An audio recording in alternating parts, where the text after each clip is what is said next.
ഈ തെരഞ്ഞെടുപ്പിൻ്റെ അന്തിമ നിമിഷത്തിൽ കെ കൃഷ്ണൻകുട്ടിക്ക് സമ്മതിക്കാൻ പറ്റുമോ അദ്ദേഹത്തിൻ്റെ ശബ്ദമാണെന്ന്? എങ്കിൽ പിന്നെ പുള്ളിക്ക് ആ മന്ത്രിസഭ ഇരിക്കാൻ പറ്റുമോ? അല്ലെങ്കിൽ അത് ടെസ്റ്റ് ചെയ്യട്ടെ, കൃഷ്ണൻകുട്ടിയുടെ ശബ്ദം ടെസ്റ്റ് ചെയ്ത് പരിശോധിക്കട്ടെ അദ്ദേഹത്തിൻ്റെ ആണോ ഇല്ലയോ എന്ന്. എന്തിനാണ് കലാശക്കൊട്ട്? എന്തിനാണ് ആഘോഷിക്കുന്നത്? ഇത്രമാത്രം ഞെട്ടിക്കുന്ന ഒരു കാര്യം, ജനങ്ങളെ ആകെ ദുഃഖത്തിലാക്കിയ ഒരു കാര്യം. റാന്നിയിൽ UDF സ്ഥാനാർത്ഥി പഴകുളം മധുവിന്റെ നേതൃത്വത്തിൽ UDF പ്രവർത്തകർ സത്യഗ്രഹ സമരം നടത്തുകയാണ്. റാന്നി ഇട്ടിയപ്പാറ സ്റ്റാൻഡിലാണ് ഈ സമരം നടത്തുന്നത്. ഇന്ന് കലാശക്കൊട്ട് ഒഴിവാക്കിയാണ് ഈ ഒരു സത്യഗ്രഹ സമരം. ഇപ്പോൾ UDF സ്ഥാനാർത്ഥി തന്നെ നമ്മോടൊപ്പം ചേരുകയാണ്. എന്തുകൊണ്ടാണ് ഇങ്ങനെ ഒരു സത്യഗ്രഹ സമരം ഈ ദിവസം തന്നെ? സത്യത്തിൽ മന്ത്രി കെ കൃഷ്ണൻകുട്ടിയുടേതായി പുറത്തു വന്ന വെളിപ്പെടുത്തൽ ഞെട്ടിക്കുന്നതാണ്. റാന്നിയെ സംബന്ധിച്ചിടത്തോളം ഇന്ന് ആഘോഷിക്കാനുള്ള ദിവസമല്ല. ഇത് ഞെട്ടലോടെയാണ് റാന്നിക്കാർ കേട്ടത്. എന്നോട് പല ആൾക്കാരും വിളിച്ചു പറഞ്ഞു, ഇത് കേട്ടില്ല. അപ്പം ഞാൻ പ്രചരണത്തിലായിരുന്നു. അപ്പോൾ അവർ പറഞ്ഞപ്പോഴാണ് ഞാൻ ഈ സംഭവം അറിയുന്നത്. അപ്പോൾ ഉടൻ തന്നെ അവരുടെ എല്ലാ അഭിപ്രായമാണ് ഇന്ന് ആഘോഷത്തിൻ്റെ ദിവസമല്ല. നിങ്ങൾ 2018 മഹാപ്രളയം ഏറ്റവും കൂടുതൽ ബാധിച്ച ഒരു സ്ഥലം കൂടിയാണ് റാന്നി. റാന്നി നിയമസഭാ മണ്ഡലത്തിൻ്റെ ഒരു പ്രത്യേകത കൂടി അതാണ്. അപ്പോൾ ഇവിടെയുള്ള വ്യാപാരികൾ ഉൾപ്പെടെയുള്ളവർ വർഷങ്ങളായിട്ട് പരാതികളും പറയുന്നുണ്ട്. ആ ഒരു അർത്ഥത്തിൽ കൂടിയാണോ ഇന്നത്തെ ഈ ഒരു സത്യഗ്രഹ സമരം? വ്യാപാരികൾ മാത്രമല്ല, എല്ലാ ജനങ്ങളും, ചെറിയ കുടിലുകൾ താമസിക്കുന്നവർ മുതൽ കൊട്ടാരം വരെയുള്ള ആൾക്കാരുടെ എല്ലാം വീടുകൾ വെള്ളത്തിൽ മുങ്ങി, അവരുടെ സ്വത്തുക്കൾ മുഴുവൻ നശിച്ചു. വ്യാപാരികളാണെങ്കിൽ അവർ വാങ്ങി വച്ചിരുന്ന മുഴുവൻ സാധനങ്ങളും നശിച്ചുപോയി, വെള്ളത്തിൽ മുങ്ങിപ്പോയി. അതിന് GST ഒഴിവാക്കി കൊടുക്കണം എന്ന് പറഞ്ഞിട്ട് പോലും ഗവൺമെൻറ് തയ്യാറായിട്ടില്ല. നിരന്തരമായ സമരം നടന്നു. ഒരു എബി സ്റ്റീഫൻ എന്ന് പറയുന്ന ഒരു വ്യാപാരി ഒരു മാസത്തോളം സത്യഗ്രഹം ഇവിടെ ഇരുന്നു, നിരാകരണ സത്യഗ്രഹം. എന്നിട്ട് ആരും നോക്കിയില്ല. അന്ന് വന്ന് മന്ത്രിമാരും MLA യും ഒക്കെ പല ഓഫറും കൊടുത്ത് കടന്നുപോയി. അവരാരും ഒന്നും ചെയ്തില്ല. ഇപ്പോൾ മാത്യു കുഴനാടൻ MLA ഇന്ന് പുറത്തുവിട്ട ശബ്ദ സംഭാഷണം, അത് കെ കൃഷ്ണൻകുട്ടി തന്നെ അത് നിരസിച്ചിരിക്കുകയാണ്. തൻ്റെ ശബ്ദമല്ല എന്നാണ് പറയുന്നത്. ഈ തെരഞ്ഞെടുപ്പിൻ്റെ അന്തിമ നിമിഷത്തിൽ കെ കൃഷ്ണൻകുട്ടിക്ക് സമ്മതിക്കാൻ പറ്റുമോ അദ്ദേഹത്തിൻ്റെ ശബ്ദമാണെന്ന്? എങ്കിൽ പിന്നെ പുള്ളിക്ക് ആ മന്ത്രിസഭ ഇരിക്കാൻ പറ്റുമോ? തെരഞ്ഞെടുപ്പിൽ പിന്നെ അവർ മത്സരിച്ചിട്ട് കാര്യമുണ്ടോ?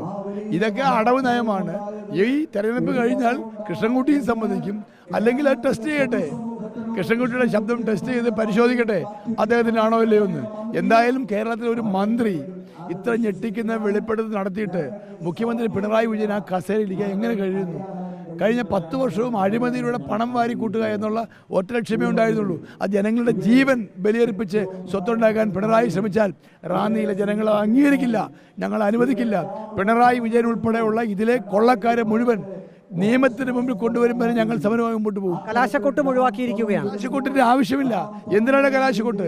എന്തിനാണ് ആഘോഷിക്കുന്നത്? ഇത്രമാത്രം ഞെട്ടിക്കുന്ന ഒരു കാര്യം, ജനങ്ങളെ ആകെ ദുഃഖത്തിലാക്കിയ ഒരു കാര്യം. 10,000-കണക്കിന് പിന്നാണ് ജനങ്ങളെ സങ്കടത്തിലാക്കിയ. റാന്നിയിൽ തന്നെ ആയിരങ്ങൾ ഭവനരഹിതരായി, വീട് വിട്ട് പുറത്തു പോകേണ്ടി വന്നു. എത്രയോ പേരുടെ ജീവൻ നഷ്ടപ്പെട്ടു. അങ്ങനെയുള്ള ഒരു സാഹചര്യത്തിൽ ഈ റാന്നിയിൽ ഈ ഞെട്ടിക്കുന്ന വെളിപ്പെടുത്തൽ, ഈ സർക്കാരിലെ വിവരങ്ങളെല്ലാം അറിയുന്നൊരു മന്ത്രി, ഈ ജില്ലയിൽ തിരുവല്ലയിൽ മത്സരിക്കുന്ന മാത്യു ടി തോമസ് അതിൽ കമ്മീഷൻ പറ്റിയെന്ന രീതിയിലാണ് വെളിപ്പെടുത്തൽ പുറത്തു വരുന്നത്. എത്ര വെറുപ്പുള്ളതാക്കുന്ന കാര്യങ്ങളാണിത്. മാത്യു ടി തോമസും ഇക്കാര്യം നിഷേധിച്ചിട്ടുണ്ട്. അല്ല, അദ്ദേഹം മത്സരിക്കുന്ന സ്ഥാനാർത്ഥിയാണ്, കൃഷ്ണൻകുട്ടി മന്ത്രിയാണ്. അവർക്ക് വെളിപ്പെടുത്താൻ എന്ത് ചെയ്യാൻ കഴിയും? ഇതൊക്കെ അതൊന്നും വില പോവില്ല. ജനങ്ങൾ വിശ്വസിക്കില്ല. ജനങ്ങൾക്കറിയാം ഇവരെല്ലാം കുറ്റവാളികളാണ്. അതിലൊരു മാന്യനാണ് മാത്യു ടി എന്നാണ് എല്ലാവരും കരുതുന്നത്. ഇപ്പൊ കൃഷ്ണൻകുട്ടി തന്നെ പറയുന്നതാണ്, നിങ്ങൾ മര്യാദക്കാരെന്ന് പറയുന്ന ആളും അയാളാണ് ഏറ്റവും വലിയ കള്ളൻ എന്ന് പറയുന്നത്. അപ്പം ഈ മന്ത്രിസഭയിൽ കൊള്ള നടത്താത്ത, കള്ളന്മാരില്ലാത്ത ഒരാളുമില്ലെന്നാണ് പറയുന്നത്. ഇപ്പൊ റാന്നിക്കുണ്ടായ നഷ്ടം ആര് നികത്തും?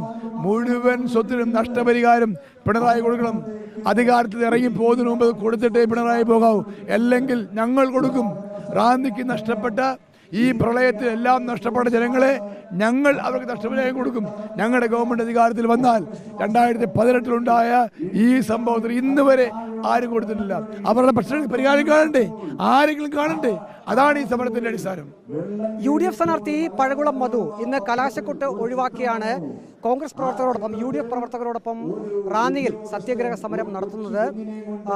മാത്യു കുഴൽനാടൻ MLA വാർത്താ സമ്മേളനത്തിന് ശേഷം ആ ഒരു വിഷയത്തിലാണ് ഒരു ശബ്ദ സംഭാഷണം പുറത്തുവിട്ടു. അതിൻ്റെ വിഷയത്തിൽ, ആ ഒരു വിഷയത്തിൽ കൂടിയാണ് ഇന്നിപ്പോൾ UDFന്റെ ഈ ഒരു സത്യഗ്രഹ സമരം. വീഡിയോ ജേർണലിസ്റ്റ് അജി കുടുംബനൊപ്പം reporter Praveen Purushothaman, in reporter, Pathanamthitta.